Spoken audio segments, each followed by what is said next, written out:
Halo, selamat datang di Dreamland. Kali ini saya akan merangkum alur cerita sebuah film Jepang berjudul Nobody Knows.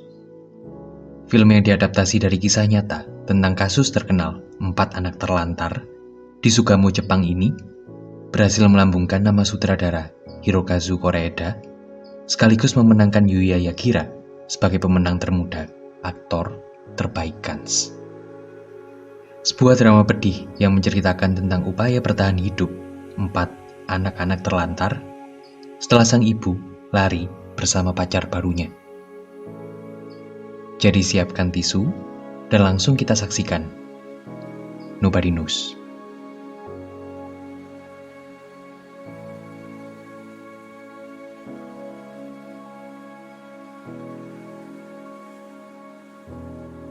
Seorang anak laki-laki bernama Akira tiba di apartemen sewa barunya bersama ibunya, Keiko.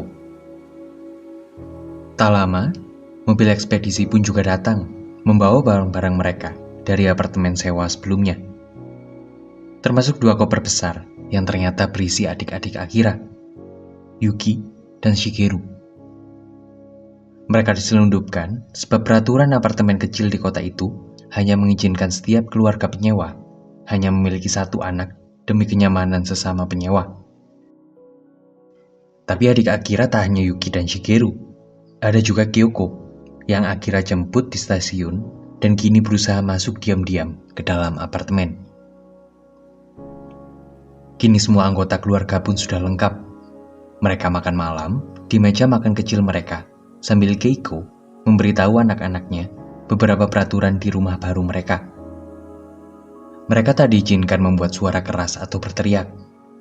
Mereka juga tak diperbolehkan keluar dari rumah, kecuali Akira yang memang diandalkan mengurus keperluan mereka sebagai anak pertama.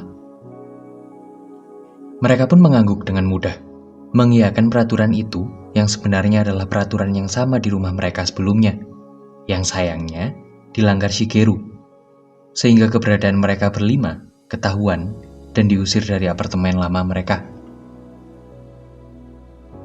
Esok paginya Akira bangun dan melihat ibunya sedang berdandan rapi. Keiko meminta Akira untuk memasak kare sebagai hidangan mereka malam ini sebelum ia pergi bekerja. Akira memanglah sangat mandiri. Di usianya yang baru 12 tahun, Akira nyatanya mampu mengurus rumah baru mereka dan semua keperluan adik-adiknya. Akira lalu pergi berbelanja. Di kota yang baru ia tinggali, tentu tak mudah mencari toko yang murah dan cukup lengkap. Namun Akira akhirnya menemukan toko yang ia rasa sesuai. Akira lalu membeli banyak makanan persediaan yang bisa disimpan di lemari es, termasuk jajanan kesukaan Yuki, permen coklat. Ia lalu pulang dan lanjut memasak kare untuk keluarganya. Kare buatannya pun dimakan dengan sangat lahap oleh adik-adiknya. Makanan berkuah dan hangat seperti itu pasti mampu menyamankan perut dan badan mereka, sehingga selanjutnya mereka otomatis tertidur. Namun tidak dengan Akira, yang melanjutkan malamnya dengan belajar, ditemani Kyoko yang gelisah menunggu ibunya pulang. Terlihat sekali bagaimana Kyoko berusaha mencuri perhatian Keiko dengan menyambut ibunya di pintu masuk dan segera menyiapkan sisa kare hangat untuk ibunya. Sementara mulai terlihat keanehan juga pada diri Akira, yang ternyata masih sangat terbata-bata dalam menulis dan membaca, padahal usianya sudah 12 tahun. Hal itu segera terjawab ketika ternyata tidak ada dari keempat anak itu yang pernah bersekolah. Keiko tak memberikan mereka akses ke pendidikan karena tak punya uang dan selalu hidup berpindah-pindah. Keiko justru mendoktrin anak-anaknya bahwa sekolah bukanlah tempat yang menyenangkan, sehingga itu mulai menenangkan mereka dari keinginan mereka untuk bersekolah. Keanehan Keiko lainnya juga mulai terbuka ketika ia memberitahu Akira bahwa ia sedang jatuh cinta kepada seorang pria. Namun Akira tak senang pada berita itu, bukan karena ia cemburu, tapi karena ia tak mau lagi melihat ibunya sedih karena dicampakkan pria untuk yang kesekian kalinya. Malam selanjutnya dihabiskan Akira menunggui ibunya pulang. Akira pura-pura tidur saat ibunya pulang dalam keadaan mabuk itu. Keiko pun segera membangunkan mereka untuk makan sushi yang dibawanya. Tapi karena mabuknya itulah, Keiko terus saja bercerita sepanjang malam. Masalahnya, yang ia ceritakan bukanlah cerita dongeng yang menyenangkan, melainkan cerita sedih tentang beberapa mantan pasangannya, sekaligus ayah dari setiap anak-anak itu. Ya, ternyata semua anak ini berasal dari ayah yang berbeda-beda. Mereka pun juga hanya bisa diam mendengarkan ibunya bercerita malam itu. Paginya Akira bangun dengan menyadari sepucuk surat dari Keiko yang pamit pergi beberapa hari. Keiko meminta Akira untuk menjaga adik-adiknya dan meninggali Akira dengan beberapa uang untuk membeli keperluan mereka. Akira pun memberitahu Kyoko tentang kepergian ibu mereka itu sebelum ia pergi berbelanja. Akira pergi ke toko yang kemarin ia datangi. Di pojok komik, ia dikerjai beberapa anak-anak di sana yang memasukkan mainan curian ke dalam kantong belanja Akira. Itu membuat Akira dituduh sebagai pencuri oleh manajer toko. Akira yang polos pun dengan jujur mengaku bahwa ia tidak mencuri sama sekali, dan untungnya ia diselamatkan oleh karyawan toko yang bersaksi bahwa Akira tidak mencuri dan hanya dikerjai. Itu membuat manajer malu dan memberikan Akira beberapa potong roti daging sebagai permintaan maaf. Akira pun membawa pulang roti itu yang dengan sangat lahap dimakan adik-adiknya. Setelah sebulan lamanya, Keiko ternyata tak juga pulang dan uang yang dipunya Akira semakin habis. Akira memutar otak dan pergi menaiki kereta untuk mendatangi salah seorang mantan pacar ibunya yang adalah seorang supir taksi untuk meminjam uang. Namun di sana ia tak mendapatkan apapun, sehingga ia pergi lagi ke mantan pacar ibunya yang lain. Kali ini adalah pria yang bekerja di tempat judi pachinko, yang untungnya memberinya sedikit uang untuk bisa bertahan hidup lebih lama. Akhirnya setelah beberapa bulan, Keiko pun pulang. Ia datang dan disambut adik-adik Akira dengan bahagia, seolah tidak ada masalah apa-apa ditinggal ibunya begitu lama. Hanya Akira lah yang terlihat marah, namun pun ia juga hanya bisa diam. Ia bahkan terus diam ketika Keiko memotong rambutnya, seperti juga memotong rambut adik-adiknya yang lain. Dan tak juga merasa bersalah, Keiko bahkan langsung pergi lagi hari itu. Akira membawakan tasnya dan mengantarkannya ke stasiun. Sambil di perjalanan, Akira menanyakan apakah Keiko sudah memberitahu pacarnya yang baru tentang statusnya sebagai janda 4 anak. Namun jelas dari keengganan Keiko menjawab, Akira tahu bahwa jawabannya adalah belum. Padahal itulah hal terpenting yang Akira harap seharusnya dipelajari Keiko dari beberapa hubungannya yang lalu, di mana banyak pria meninggalkannya ketika tahu ia sudah punya 4 orang anak. Itu membuat Akira kesal dan mengatakan ibunya egois dengan membiarkan dirinya pontang-panting mengurus adik-adiknya sendirian di usia 12 tahun. Sementara ibunya bisa menjalani hidupnya dengan seenaknya sendiri. Namun Keiko tak bergeming dan meninggalkan Akira di stasiun dengan janji bahwa ia akan pulang saat Natal.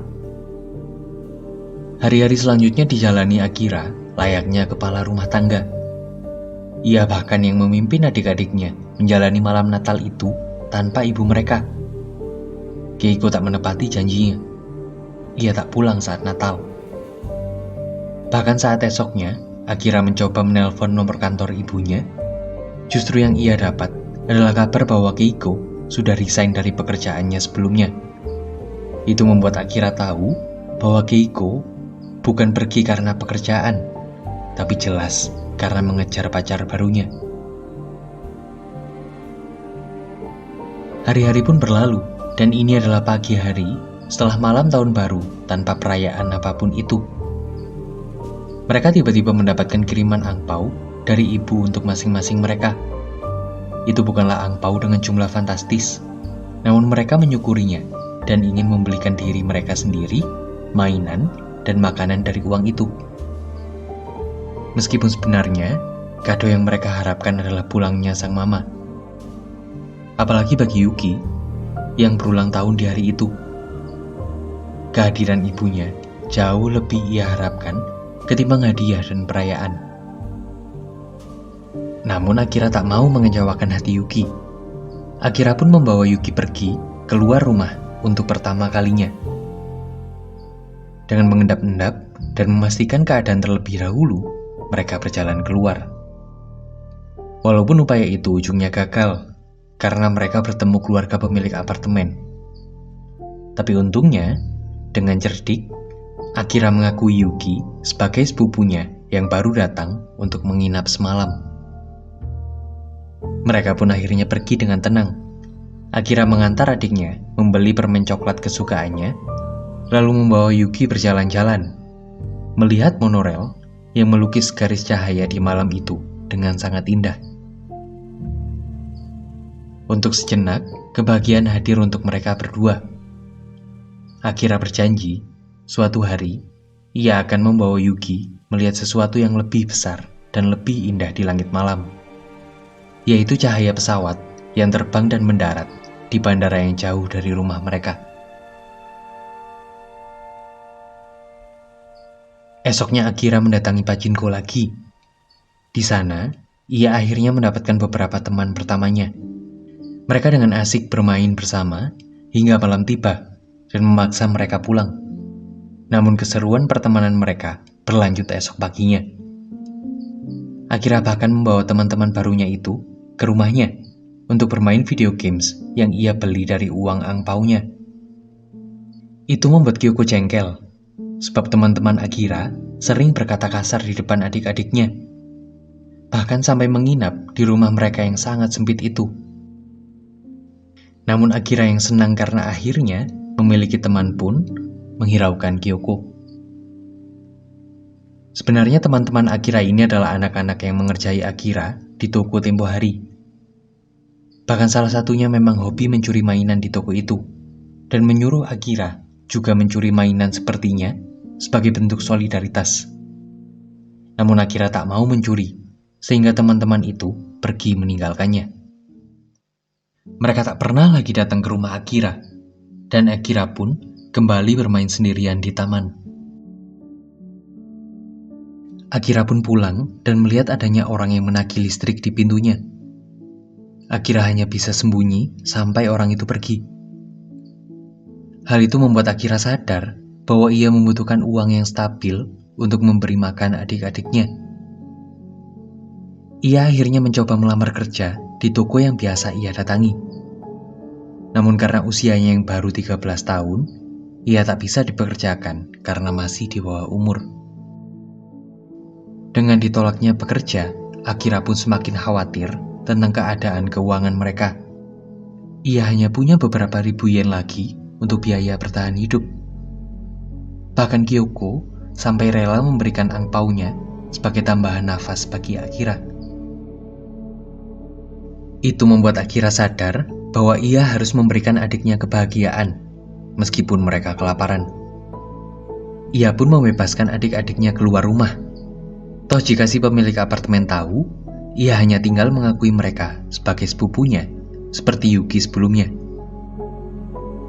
Akira membawa adik-adiknya membeli makanan dan mainan dengan uang angpau mereka masing-masing.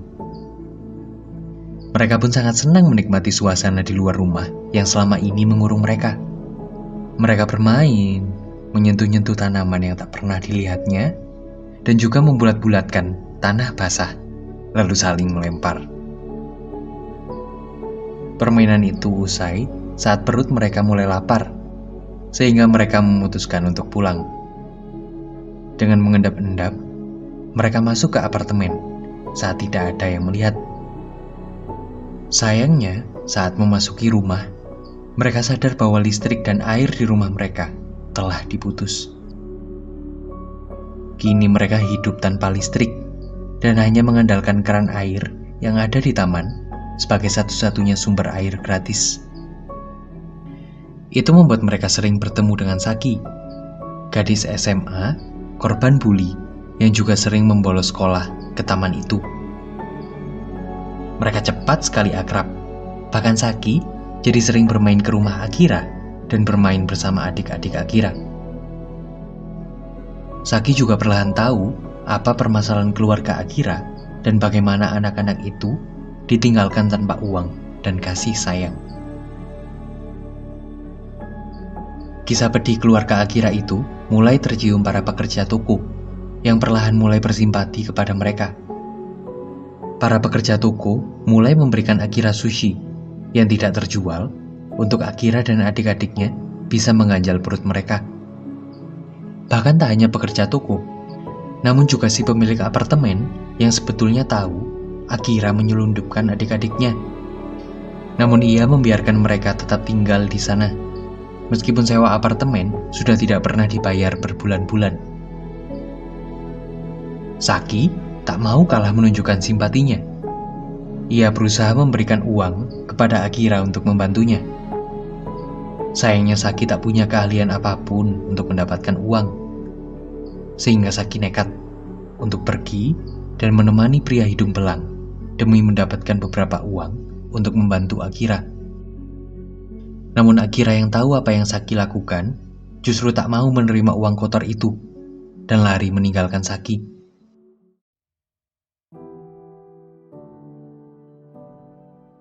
Esok paginya Akira bangun ketika mendengar Shigeru sedang mengunyah kertas karena kelaparan.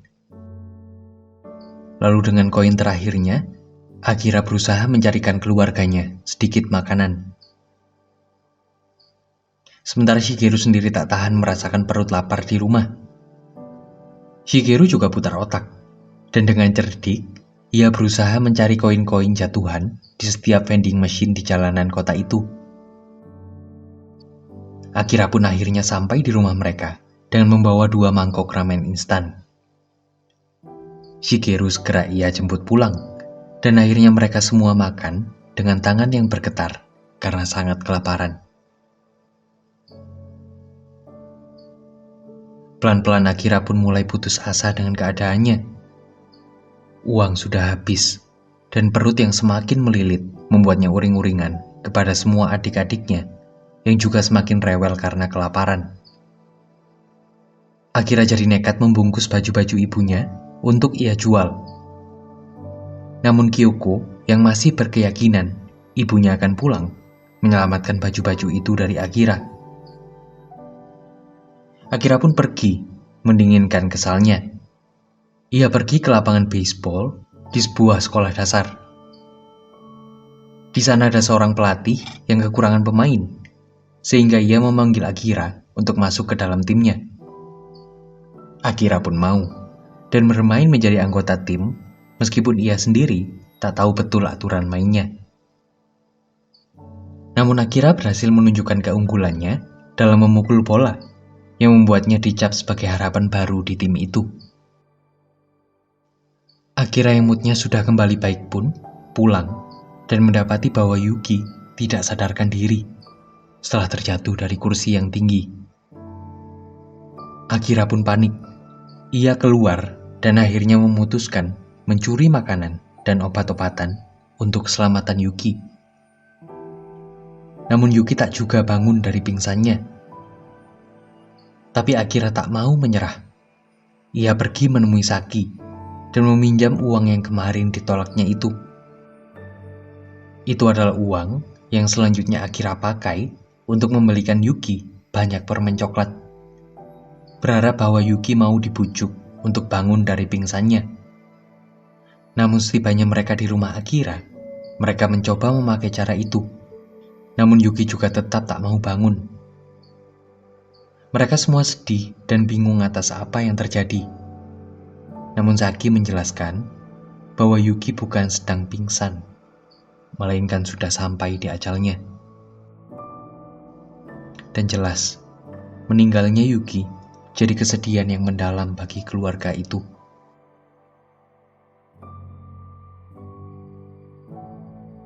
Namun Akira tak mau janjinya pada Yuki tidak ia tepati. Akira pun segera memasukkan badan Yuki ke dalam koper dan mendorong koper itu bersama Saki. Perjalanan panjang pun mereka tempuh, sampai akhirnya mereka tiba di lapangan landas bandara. Mereka pun hanya duduk, memandangi langit, dan tak ada yang mampu mengeluarkan suara apapun. Kecuali hanya bunyi deru pesawat yang silih berganti, datang mendarat, dan terbang. Mereka pun akhirnya memutuskan menggali tanah di lapangan itu dan memasukkan koper berisi mayat Yuki untuk dimakamkan di sana. Tangan Akira pun bergetar saat ia menutup kembali liang lahat Yuki itu dengan tanah.